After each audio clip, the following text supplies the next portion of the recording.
Y bueno, a pesar de los numerosos shocks en México, pues se mantuvo un ritmo moderado de crecimiento económico y consolidación fiscal en 2017. Fitch Ratings sigue teniendo como escenario base resiliencia macroeconómica y fiscal para este 2018. Para hablar del tema, doy la bienvenida a Gerardo Carrillo, director senior de Finanzas Públicas de Fitch Ratings. Bienvenido, Gerardo, qué gusto que nos acompañes. El gusto es mío, muchas gracias, Susana. Pues bueno, a pesar de los riesgos de la negociación del Tratado de Libre Comercio de América del Norte, el periodo electoral en México, ¿ustedes vislumbran que continuará esta tendencia en nuestro país?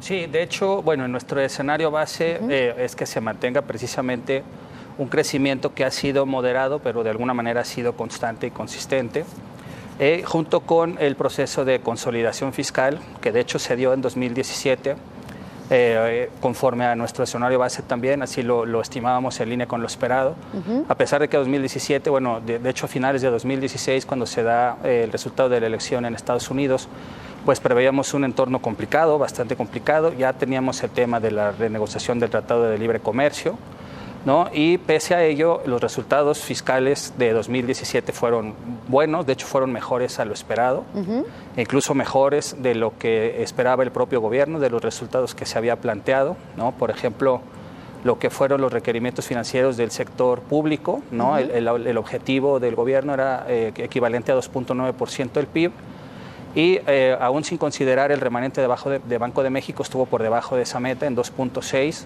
y al incluir este remanente, que fue un monto considerable, pues se redujo hasta 1.1, ¿no? Entonces, para 2018, efectivamente consideramos que hay riesgos, digamos, hacia la baja, ¿no? Que están relacionados con todavía el proceso de renegociación del Tratado de Libre Comercio y también con el proceso electoral que se avecina en julio, ¿no? Esos son factores que pudieran estar afectando la inversión de manera, vamos a decir, añadiendo incertidumbre, y puede contrarrestar algunos factores positivos, como es la buena respuesta de la economía de Estados Unidos y también el hecho de que la inflación se está controlando de manera favorable.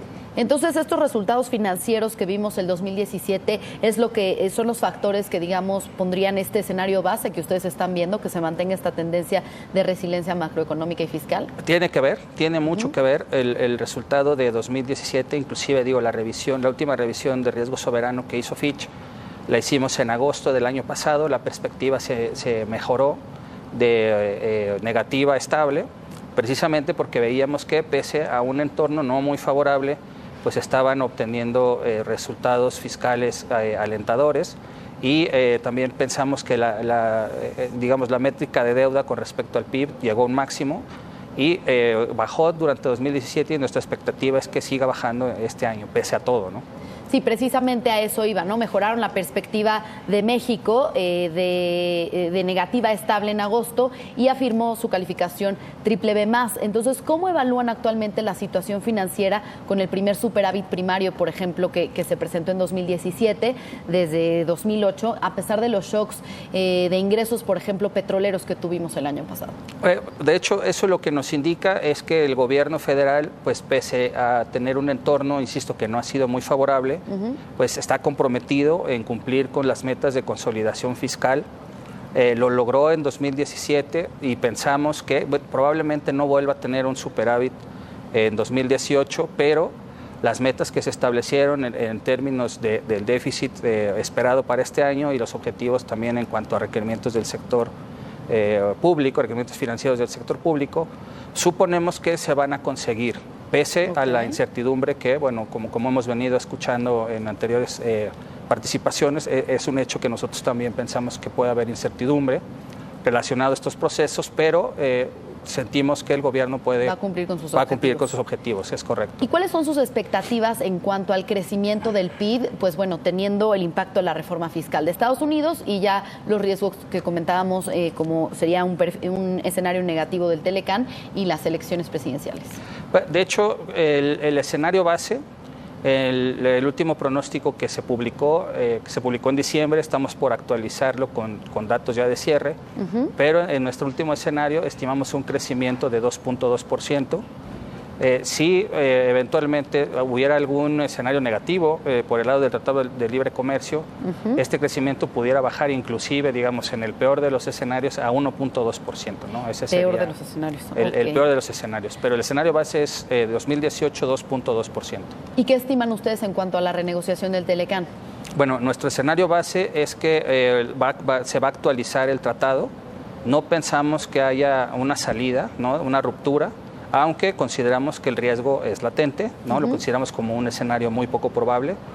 Más bien pensamos que se va a renegociar de manera, vamos a decir, exitosa, y que eventualmente México, damos casi por hecho como agencia, que México va a seguir teniendo acceso competitivo al mercado de Estados Unidos, ¿no? Después del resultado de la renegociación, y digamos, el riesgo que sí vemos es que la renegociación se prolongue quizás un poco demasiado, y esto le pegue un poco por el lado de la inversión al crecimiento de la economía. Se prolongue, digamos, hasta después de las elecciones. Y no solo las elecciones en México, sino incluso probablemente las elecciones de Estados Unidos en noviembre. Hasta el 2019. Es probable que sí. Ese es uno de los riesgos. Bien, entonces, sí. Con todos estos factores, ¿podría estar en riesgo la calificación crediticia de México este año? No, por lo pronto nuestra perspectiva de la calificación es estable, ¿no? Insisto, el último cambio se dio en agosto. Y es estable considerando todo esto que he venido mencionando, ¿no? Que pese a los riesgos que existen y que vemos y que son latentes, están incorporados en el análisis y por lo tanto no estimamos que haya un cambio en la calificación en el mediano plazo.